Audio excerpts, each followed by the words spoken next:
Salut, c'est Tom de la Photo Avenue. Aujourd'hui, c'est la revue photo du mois de mars 2022.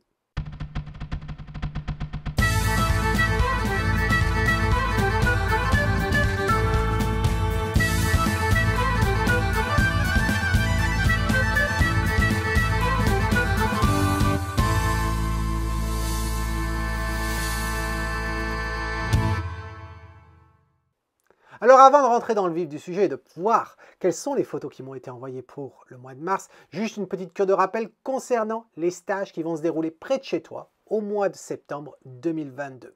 Alors, qu'est-ce qu'on a? Eh bien, on a le stage en Camargue, où on va se focaliser sur le cheval Camargue, bien entendu, dans son état naturel qui est le marais.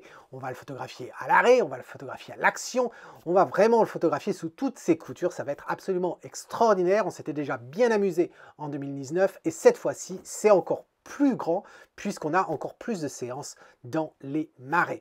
Si tu veux en savoir plus, eh bien le lien s'affiche ici, va voir tous les détails. Ensuite, on a un stage qui va se focaliser sur la composition photographique, la composition pour obtenir des photos de paysage, et ça va se dérouler dans un lieu fantastique qui est bien sûr la côte de Granit Rose à Ploumanac. Voilà. Et donc ça, c'est le deuxième week-end de septembre. Attention, pour la Camargue, c'est limité à 10 personnes. Il ne reste que 3 places disponibles. Et pour Ploumanac, c'est pareil, limité à 10 personnes, mais il ne reste que 3 places disponibles également. Donc si ça t'intéresse, va faire un tour et contacte-moi. Ensuite, on a un autre stage, c'est le dernier que je t'ai annoncé la semaine dernière. C'est un stage dédié au portrait. On voit, hein, le portrait est de plus en plus présent maintenant dans les concours. Ça fait vraiment plaisir.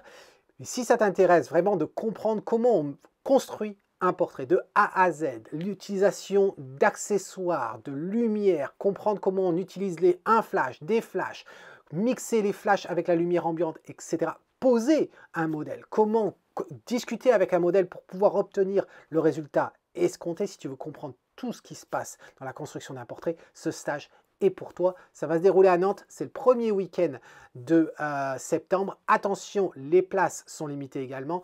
À l'heure actuelle, il ne reste que 8 places. Donc si ça t'intéresse, eh bien le lien s'affiche en haut. Donc voilà, ça c'est pour les stages en France près de chez toi. Dépêche-toi si ça t'intéresse. Et puis maintenant, c'est donc la revue du mois de mars. Alors tu connais le principe, hein, la revue du mois de mars, c'est quoi? Eh bien, c'est certains membres des classes argent et or de la Photo Avenue qui ont droit à une revue privée, jusqu'à 2 photos par mois, où j'enregistre en fin de compte ma critique, etc. Et puis je leur livre. Eh bien, ils peuvent aussi participer à cette revue publique pour le bien de tous ceux qui ne sont pas encore inscrits à la Photo Avenue. Et ainsi, donc, ils me soumettent une image et une description dans laquelle ils peuvent poser des difficultés ou bien poser des questions directement auxquelles j'essaie d'y répondre. Dans certains cas, quand c'est possible, eh bien, je vais modifier leurs photos pour pouvoir illustrer mes propos et tout ça en restant à l'intérieur de Lightroom. Allez, c'est parti! Ce mois-ci, eh bien, on avait 7 photos. Les 7 photos, tu les vois là et on va les voir une par une. Alors, à commencer par Thierry. Thierry avec 7 photos d'Étretat. Que me dit Thierry? Bonjour Tom, voici une photo des falaises d'Étretat que je te propose pour la revue mensuelle de mars. Oui, je sais, on est au mois de juin, je sais, je prends mon temps. Non, je suis en retard. Le mois de mai, il est passé comme ça. Mais tu sais que j'ai l'habitude d'être en retard. Mais à chaque fois, je sors toujours les vidéos. Alors, photo prise vers 21 h en septembre 2021. Il a mis du temps quand même Thierry, il l'a fait presque il y a un an de ça la photo quand même. 59 mm, f5.6, 30 secondes avec le 5D Mark IV. J'ai volontairement laissé les points lumineux sur l'horizon afin que celui-ci soit un peu plus souligné. J'ai pris le parti de laisser le pêcheur avec ses cannes afin d'occuper le premier plan. De plus, les cannes pointent vers la falaise. J'aime bien cette nuance de bleu dans le ciel et la mer. Merci d'avance pour ton analyse. Eh bien, écoute, Thierry, merci. Je la connais, cette photo, puisque tu m'avais envoyé 2 versions différentes de cette version pour la revue privée. Et je dois dire que cette version-là, pour la revue publique, elle est mieux que ce que tu m'avais envoyé en privé. Alors, il y a différents points que tu as soulevés dans ta description, à savoir tout d'abord les points que l'on voit à l'horizon. Tu as décidé de les laisser, personnellement je les retirerai. Pourquoi? Parce que tu sais à quel point, quand je regarde une image, je la vois comme si elle était imprimée. Et donc, il faut toujours éviter de laisser le moindre point blanc comme ça dans les photos. Ça ne pardonne pas une fois que c'est imprimé, et là, ça ressemblerait absolument à rien. Alors, la notion même de point blanc, c'est quoi? C'est simplement que si on ne peut pas déterminer de quoi il s'agit. Est-ce que c'est un bateau? Est-ce que c'est l'horizon avec la lumière des immeubles ou quoi que ce soit? Quand on ne peut pas vraiment identifier de quoi il s'agit, je supprime sans état d'âme. Là, je l'aurais supprimé sans aucun problème. Ensuite, ma problématique, elle se situe au niveau de ton pêcheur et de ses cannes. C'est vrai que dans les photos que tu m'avais envoyées en privé, je ne les voyais pas, ces cannes. Et donc, c'est grâce à ta description que j'ai compris de quoi il s'agissait, ces 3 points blancs que l'on voyait ici, mais je ne voyais pas les cannes. Là, tu les as laissées un petit peu plus apparentes. On voit le pêcheur plus apparent. Cela dit, je t'avoue que je ne suis pas fan. Et puis, l'idée que les cannes pointent vers la falaise, donc ça aide la lecture, non. Non, ça aide absolument à rien du tout. Donc, personnellement, si ça tenait qu'à moi, je crois que je les supprimerais. Mais si ce n'est que ça fait un peu vide sur le devant, je l'avoue, si elles n'y sont pas. Mais la grosse problématique de ta photo, je pense que c'est au niveau de l'éclairage, ou du moins la source lumineuse. Regarde, si on regarde sur le côté gauche ici, eh bien, ça attire le regard parce qu'on a un contraste, hein, on a ces ombres noires et puis d'un seul coup, on a cette lumière ici qui jaillit. Mais il n'y a absolument rien à voir. Donc, du coup, ça me gêne. Bien sûr, c'est normal que cette partie-là soit lumineuse puisqu'on sait qu'elle va éclairer après les falaises qui sont au loin. D'ailleurs, ces falaises, bon, c'est un petit peu sombre quand même, il faut le reconnaître. À des endroits même très sombres comme ici. Il y a des parties où j'aurais eu sans scrupule à retirer un petit peu le rocher. Par exemple, ici, là, juste ce petit bout-là, c'est simplement l'ombre qui est plus basse que la hauteur du rocher et ça attire le regard. Idem pour celui-ci et idem pour celui-là. Voilà. J'aurais préféré avoir un petit peu plus de texture sur le devant parce que là, si tu venais à imprimer ça, on ne ressortirait absolument rien tel que c'est là. Donc, j'aurais ressorti ça un peu plus. Alors, qu'est-ce que j'ai pu faire pour illustrer ça? Eh bien, voici ce que ça donne. C'est pas énorme. J'ai décidé de te laisser les boules. Personnellement, je crois que je les aurais retirées et puis j'aurais retiré sûrement les cannes à pêche. Mais voilà, si tu regardes au niveau de l'éclairage, surtout à quel point c'est le plus important ici, eh bien, c'est que en diminuant la luminosité, eh bien, on a toujours cette idée comme quoi la lumière vient par là, mais au moins, ça attire moins le regard et on va se focaliser plus sur les falaises qui sont éclairées plutôt que sur cette source lumineuse à gauche. Voilà. Ton ciel, tu disais que tu aimais ton ciel, je le trouvais un petit peu fade et c'est un petit peu comme s'il y avait un voile. Et donc, du coup, j'ai décidé de le traiter un petit peu plus. Alors, attends, hop, je reviens là. Hop, je m'en perds. J'ai fait le stack. C'est pas le stack que je voulais faire. Voilà. Donc, on était là. Et tu vois, juste raviver un petit peu. C'est vrai que tu l'as pris à 9 h. C'est pas l'idée de le transformer en plein jour. Mais juste récupérer un petit peu de lumière. Et tu remarqueras que j'ai éclairé un petit peu sur le devant. Également. Voilà. Donc je te remets les deux côte à côte comme ceci. Tu me diras ce que tu en penses. En haut, c'est la tienne. En bas, c'est celle que je te propose. Dis-moi si ça t'aide dans un commentaire, Thierry. Ensuite, on part pour la Bretagne, je crois. Parce que je crois reconnaître le lieu. C'est avec Martine. Bonjour Tom et la communauté. J'aimerais avoir ton avis sur le cadrage avec ce muret qui s'avance vers la maison. Et s'il n'y a pas trop de ciel, et est-ce que le carré fonctionne? Car j'avais des éléments perturbateurs aux alentours que je ne voulais pas intégrer dans l'image. Les exifs, c'est 1 160e de seconde, f10, ISO 125, une focale à 20 mm avec un objectif 10-20 mm de Sigma sans stabilisateur. J'aimerais beaucoup améliorer au niveau des paysages pour mes futurs voyages. Alors, Martine, je t'aurais invité de venir nous rejoindre en Bretagne, mais je sais que tu ne peux pas t'y rendre, malheureusement. Alors, ta photo. Écoute, ta photo, elle n'est pas si mal que ça. Est-ce que le carré fonctionne? Oui, mais non. Il aurait pu fonctionner, mais tu vas voir qu'il y a mieux. Pourquoi? Parce qu'en fait, on a quand même beaucoup de ciel au-dessus de cette maison. Est-ce que c'est grave, docteur? Eh bien, c'est pas grave en soi, je sais, ce qu'on me critique à chaque fois. Tom, tu es toujours à couper le ciel. C'est pas la question de couper le ciel, encore une fois. Tu as choisi, en fin de compte, cette maison. Voilà. Là, pour être mis en avant, parce que c'est une sorte d'île, etc. La problématique, c'est qu'on a des éléments qui attirent le regard. Les éléments qui attirent le regard, ça peut être par exemple cette tige que l'on a ici, là, avec ces rochers. Ensuite, on voit qu'on a une ligne de fuite là qui nous amène vers la maison, très bien. Mais tu remarqueras que comme on a tellement de ciel, eh bien, la ligne qui nous amène vers la maison, c'est relativement plat. On ne monte pas beaucoup dans la photo. Donc en gros, si tu regardes, on est ici à peu près à la photo, et puis tu nous amènes à un endroit qui est là. Donc on n'a pas fait beaucoup de voyages dans ta scène. Donc ça, c'est là où on peut se poser la question si le cadrage est judicieux. Et tu vas voir qu'en réduisant en fin de compte la hauteur du ciel, eh bien la maison remonte et ainsi cette ligne de fuite monte aussi et on va voyager davantage sur la hauteur de l'image et donc dans la profondeur. Parce que ta photo, je la trouve pas si mal en soi, mais elle manque de profondeur. C'est quand même relativement plat, aussi bien au niveau de l'éclairage que avec cette composition.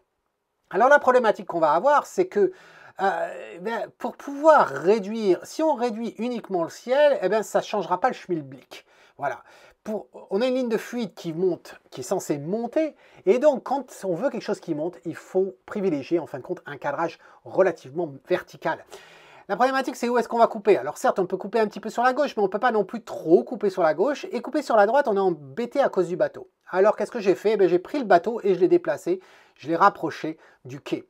Et en faisant ça, plus en jouant sur du vignettage et de la luminosité, eh bien tu vas voir qu'on obtient un résultat qui est plutôt sympa. C'est ça. Voilà. Et alors j'espère que tu te rends compte à quel point dans cette version-là, on a quand même plus de contraste, on a plus de punch. On a cette troisième dimension en fait. C'est beaucoup moins plat que ta version de départ que je t'affiche ici. Voilà. Et on a cette illusion, en ayant diminué le ciel, on a cette illusion en fin de compte que le quai monte davantage alors qu'en fait il n'a pas monté. Mais tu vois qu'on démarre en fin de compte notre lecture ici et on la termine ici. Et donc beaucoup plus proche du haut de l'image. Et donc du coup on a vraiment l'impression de naviguer dans la totalité de cette photo. Donc dis-moi ce que tu en penses et puis tu vois j'ai un petit peu nettoyé ici sur le quai, sur les marches où il y avait un petit peu de l'eau avec de la mousse, etc. Donc dis-moi ce que tu en penses Martine dans un commentaire s'il te plaît, j'espère que ça t'aide. Ensuite on part pour le Verdon avec Eric. Alors, salut Tom, si je joins ma participation à la revue du mois de mars 2022, photo prise dans les gorges du Verdon au lever du jour, j'ai pris soin de ne pas inclure le soleil dans l'image, comme prodigué lors d'autres revues. C'est vrai, Eric, dans les revues précédentes, il avait fait les photos dans le Verdon. Le problème, c'est qu'il nous avait inclus le ciel avec le soleil. Et donc, du coup, on ne peut pas se battre contre le soleil. On est forcément perdant. Et là, c'est bien que tu ne l'aies pas mis. Alors, qu'est-ce que tu nous dis aussi? Tu nous dis que tu as pris 3 clichés. Un exposé normalement, un avec plus un arrêt et un moins un arrêt, en utilisant la molette d'exposition et non pas le bracketing automatique du boîtier. Tout d'abord, y a-t-il une différence après la compilation sur l'ordinateur, car c'est bien plus fastidieux à la prise de vue. Ensuite, est-ce que le résultat est correct? J'aime bien la succession des collines, la colorimétrie générale et le fait qu'il y ait des détails dans le premier plan, malgré l'obscurité. Mais bon, qu'en penses-tu? Est-ce que ça fonctionne et est-ce que mon post-traitement tient la route? Merci d'avance pour les conseils, c'est fait avec le R5. Et oui, mais tu dois t'amuser avec ton R5, Erika, c'est fait plaisir en faisant l'acquisition du R5 il n'y a pas longtemps. 2405, pris à 105 mm, 1 centième de seconde, f13 ISO 100.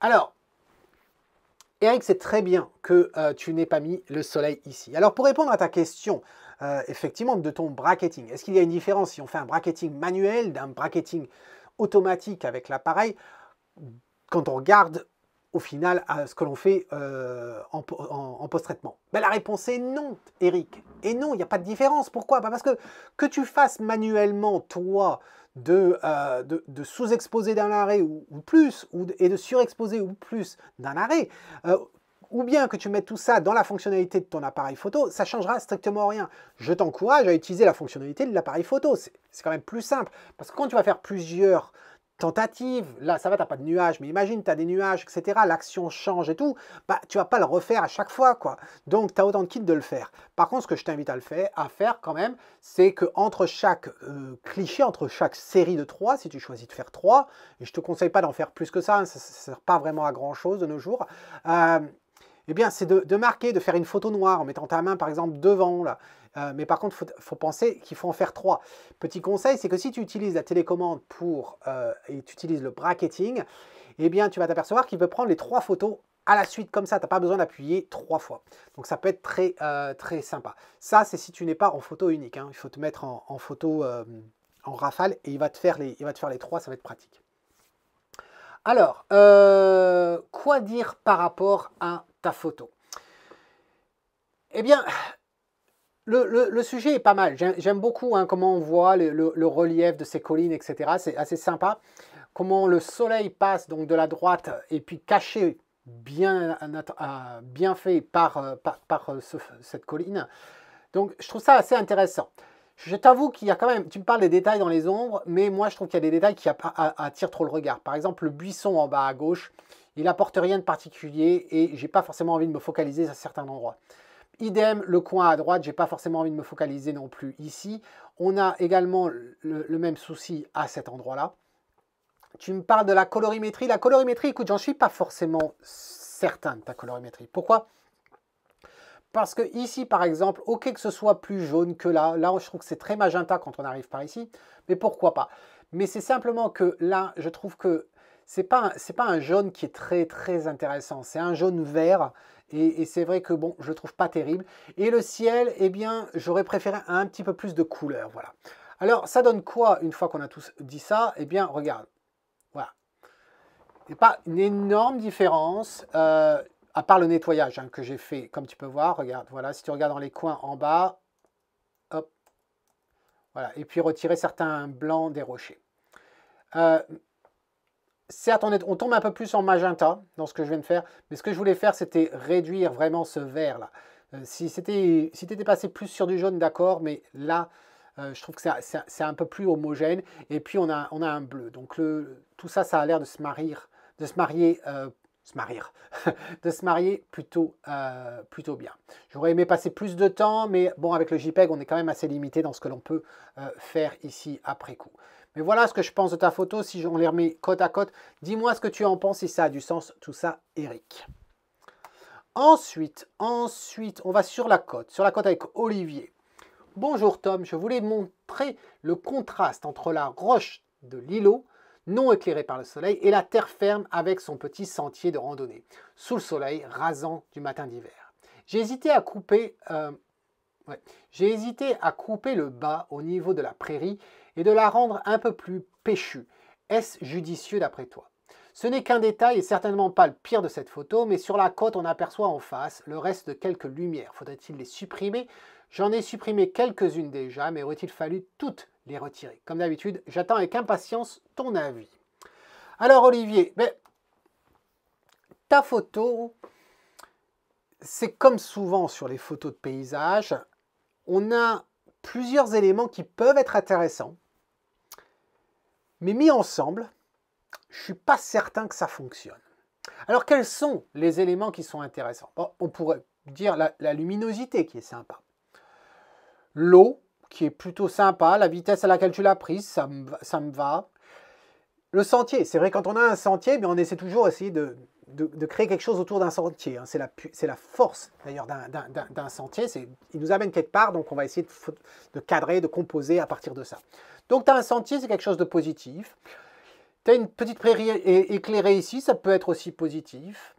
On a un contour ici en forme de S. Alors pourquoi c'est intéressant un contour en forme de S? Eh bien, en forme de S, l'avantage c'est qu'on peut avoir deux parties qui viennent s'embriquer l'une dans l'autre. Et c'est le cas ici avec une côte. On a la côte et puis on a la mer, ou l'océan du moins, et puis les deux s'embriquent bien comme il faut. Donc voilà pour ce qu'il y a. Ensuite, on a l'îlot avec le relief ici, mais bon, j'y crois pas trop. Et puis après, il y a des éléments qui sont plus ou moins négatifs. Par exemple, ici, là, cette cassure de courant que l'on a à cet endroit-là, où je ne suis pas forcément certain. Et puis après, il y a les choses au niveau de la création elle-même, c'est-à-dire la sous-exposition ici, qui est très naturelle en soi, mais je ne suis pas sûr si ça va très bien le total. Et ici, je trouve ça relativement sombre. Alors, je t'avoue que quand j'ai regardé la photo, je me suis dit, je vais me focaliser sur les éléments positifs et essayer de voir si on peut créer quelque chose à partir de ça. Et quand j'avais ça, eh bien, au départ, je me suis dit, tiens, il y aurait ça, là. Donc, on a notre chemin qui va quelque part, on a notre sorte de yin-yang, en fait. Hein, c'était la forme S que je te disais au niveau de la côte. Pourquoi pas? Mais bon, je me suis dit, bon, tu m'aurais proposé ça, je t'aurais dit, d'accord, je comprends, mais bof, voilà. Et alors, je me suis dit, après, est-ce qu'il n'y aurait pas quelque chose où on pourrait garder le meilleur des deux? C'est un petit peu ce que j'ai fait. Et ça donne quoi? Eh bien, ça donne ça. Voilà. Alors, pourquoi? Parce que tout l'espace que tu nous donnes sur la droite ici, on n'en a pas forcément besoin. Donc, ça ne posait aucun problème de couper ça. D'autant plus que ça donne de l'accent sur le chemin. Tu vois que le chemin, maintenant, il prend un peu plus d'espace, même s'il est un petit peu trop sur la gauche, mais bon, c'est comme ça. Le chemin, on voit qu'il mimique en fin de compte la courbe de la côte. Donc, pourquoi pas? Ensuite, on a une sorte d'oblique comme ça, puisque la source lumineuse, le soleil qui va se lever, il est dans cette partie-là. Et donc, grâce à ce rocher ici, et puis celui qu'on a là, on a une sorte d'oblique ici. Et je me suis dit, ce cadrage serait plus intéressant que de garder tout ce qu'il y a sur la gauche. Donc, voilà comment je suis arrivé à ça. Quant au point lumineux en face, il ne me dérange pas plus que ça. Et pourquoi? Parce que contrairement à la photo de Thierry tout à l'heure, celle de Thierry, on ne voyait rien au loin. C'était presque le noir complet, enfin le bleu complet, sans distinguer s'il y avait une côte ou si c'était vraiment que des bateaux. Là, on distingue bien que c'est la côte en face. Et donc, on se doute bien que ce soit un coucher ou un lever de soleil, c'est l'éclairage public. Et donc, ça ne me dérange pas d'avoir ces points-là. Donc, si on affiche les deux photos, voilà ce que je te propose, Olivier. J'espère que ça t'aide en tout cas. Dis-moi tout ça dans un commentaire. Ensuite, on reste au bord de la mer avec Mathieu. Alors, Mathieu, qu'est-ce qu'il me dit? Tom, voici une photo sur laquelle je me pose pas mal de questions. La compo fonctionne-t-elle? Le premier plan n'est-il pas trop présent? Le soleil plein de fer n'attire pas trop le regard? Que penses-tu du traitement? Merci encore une fois pour tous tes conseils. Alors, Mathieu.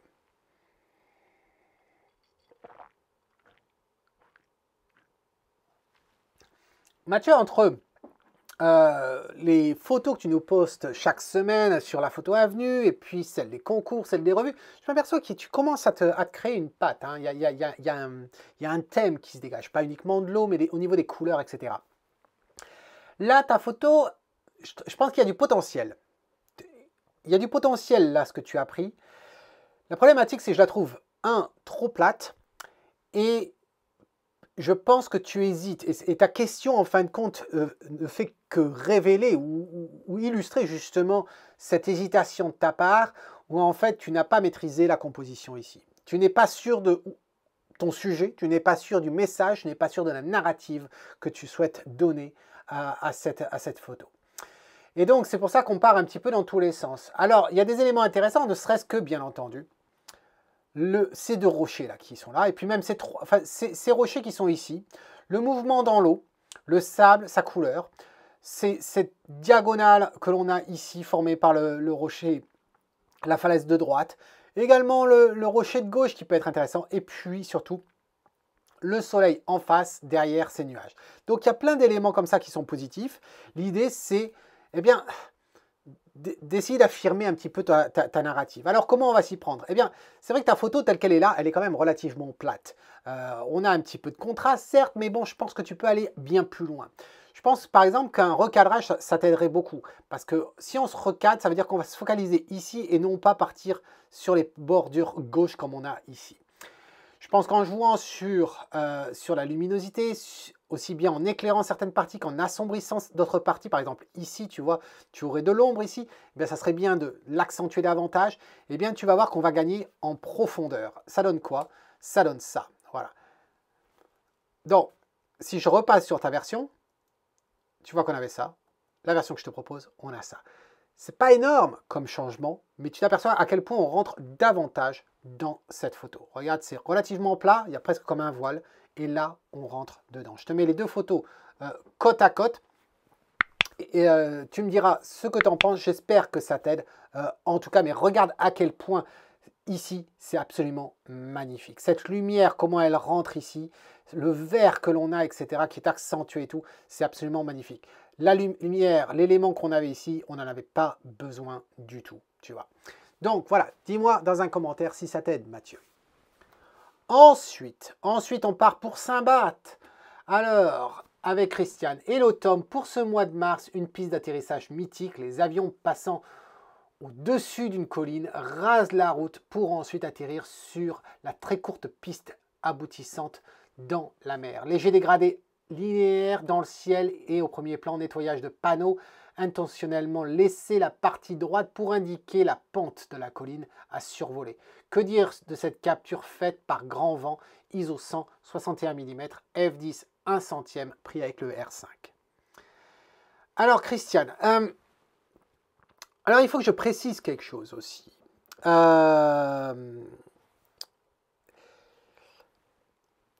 J'ai appris, j'ai eu un stage avec Christiane au mois de mai, donc j'ai passé un super moment avec elle et sa famille, et j'ai vu ce que fait Christiane avec ses photos. Et je pense que ça mérite d'être souligné. C'est-à-dire que Christiane, on a eu l'occasion de la voir avec toutes ses photos qui parcourent le monde, etc. Elle ne fait pas des photos pour nécessairement être accrochée au mur. N'est-ce pas, Christiane? N'est-ce pas qu'il n'y a aucune photo d'accrochée sur tes murs? Mais Christiane fait des photobooks. Elle fait des livres de voyage avec les photos qu'elle a faites. Et donc, du coup, ces livres sont absolument magnifiques. Et ce qui est intéressant, c'est que l'on ne peut pas juger de la photo de la même façon quand on sait ça. Une photo qui a pour but d'être accrochée au mur et d'être regardée et d'être là constamment au mur, ça veut dire qu'on va être amené à voir les défauts au fur et à mesure. On va être amené à voir les choses qui « Oh, c'est dommage, ah, c'est dommage ». Quand on feuillette un livre, eh bien, on ne va pas non plus passer 3 heures devant la même photo. Et les livres de voyage, c'est en fait un journal de bord. C'est une succession, c'est des photos reportages. Et donc, du coup, on n'a pas besoin non plus de rentrer dans des gros détails, etc., faire énormément de nettoyage et tout, parce qu'on veut représenter une certaine réalité. C'est du documentaire. Et donc, quand on garde ça, et je vais m'efforcer de garder ça à partir de maintenant, quand je regarde les photos de Christiane, parce qu'on ne peut pas les juger de la même façon. Alors, quand on regarde cette photo de Saint-Barth, je vois tout à fait le but de cette photo. Parce que comme tu le dis, Christiane, eh bien c'est une piste assez mythique, assez particulière, hein, puisque en plus de ça, c'est par vent, il faut faire très attention. Tout pilote ne peut pas atterrir sur cette piste-là, tu me l'as raconté. Il faut raser la colline, passer juste au-dessus de la route, atterrir rapidement parce qu'au loin, on a la chute dans la mer, etc. Donc il y a le contexte lui-même qui était très intéressant. Et donc de ce fait, on est à la merci de tout ce que l'on ne souhaiterait pas avoir dans la scène. Ouais, on peut pas choisir ce que l'on veut et ce que l'on ne veut pas quand on a tout ce contexte-là. Et donc, c'est pour ça, par exemple, que on est obligé de faire avec les voitures que l'on a ici à droite. Parce que si on s'amusait à recadrer, on ne va pas s'amuser à supprimer tout ça en Photoshop, on va passer 3000 ans. Si on s'amuse à recadrer, le problème, c'est qu'en recadrant, on va perdre les montagnes qui sont ici, et ça serait quand même dommage. On pourrait se dire, oui, mais à ce moment-là, tu te décales sur la gauche. Oui, mais si on se décale sur la gauche, on va peut-être pas pouvoir le faire parce qu'on a l'avion qui atterrit juste au-dessus de notre tête. Donc voilà, il y a des choses qui sont comme ça où on est obligé de faire avec. Après, il y a d'autres choses qu'on peut quand même améliorer.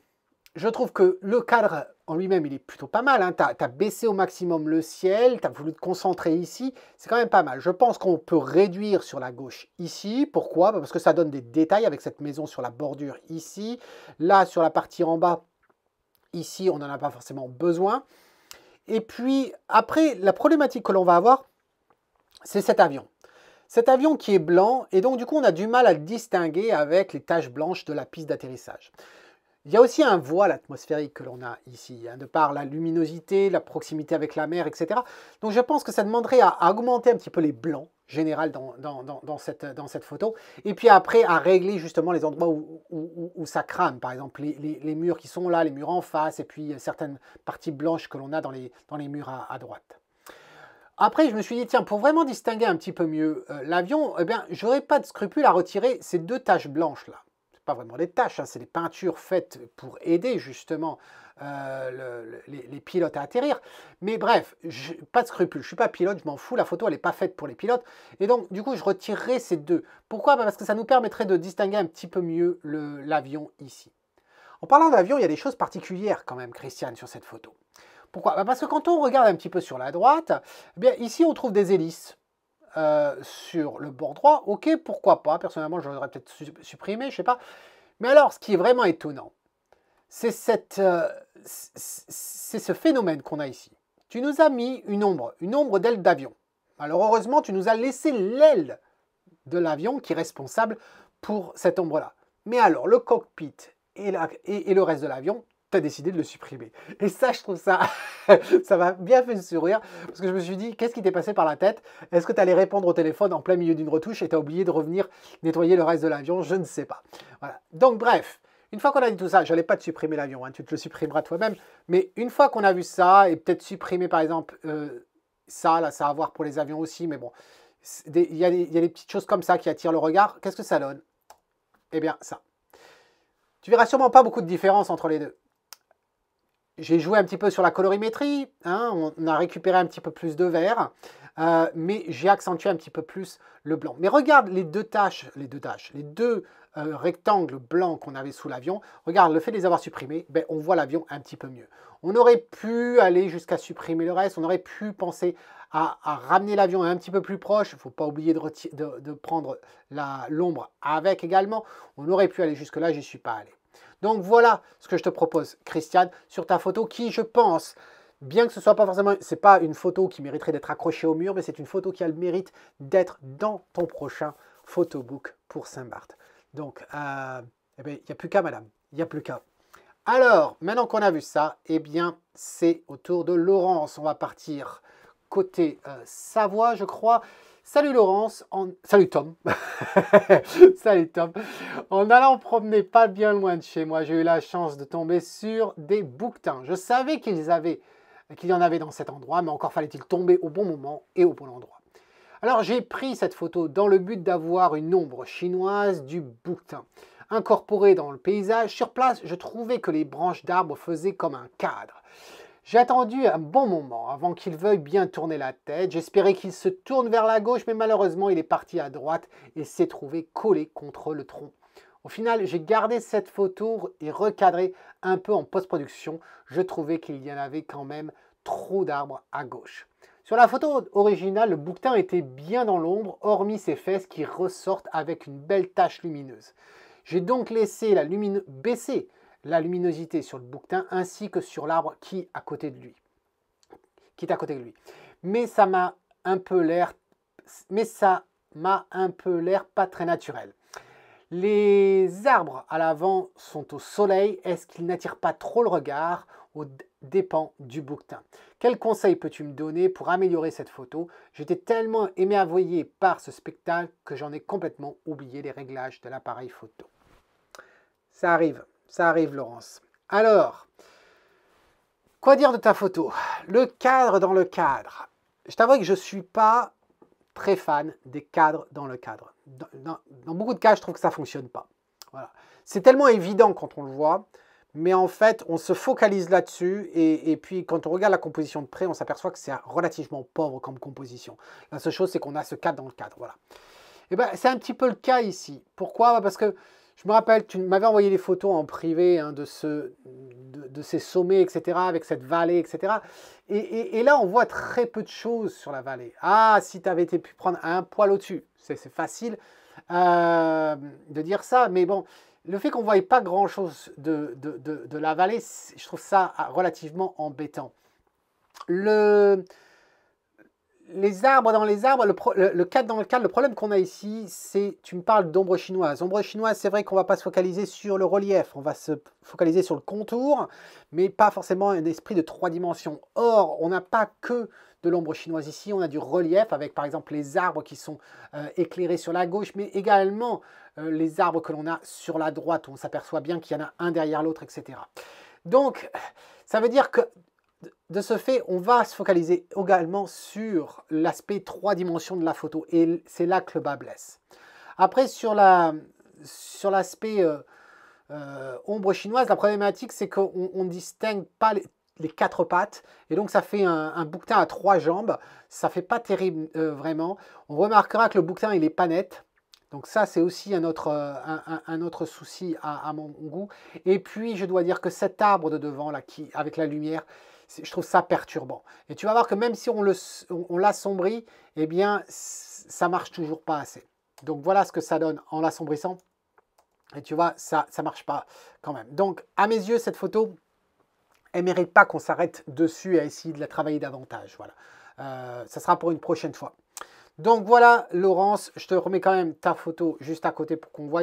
Je n'ai pas fait grand-chose. Peut-être qu'on aurait pu assombrir sur la gauche, etc.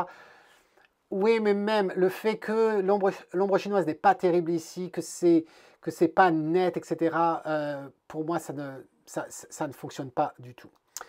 Voilà, c'était la revue du mois de mars 2022. J'espère que ça t'aide, toi qui as participé activement, et puis toi, si tu n'as pas participé activement, dis-moi ce que tu en penses également. Qu'est-ce que tu attends pour rejoindre la communauté et puis proposer tes propres photos et apprendre plus directement. Je te persuadé que ça va pouvoir t'aider bien plus que de regarder les photos des autres, même si c'est un énorme avantage, bien entendu. Donc, si tu as aimé tout ça, fais-le moi savoir. Même si tu n'as pas aimé, fais-le moi savoir dans un commentaire. N'oublie pas de mettre un pouce, ça aide à la chaîne, à la faire promouvoir, et donc du coup, ça aide tout le monde. Et puis en attendant la prochaine fois, eh bien cet homme qui te dit, si tu aimes ce que tu vois, eh bien capture-le. Cheers.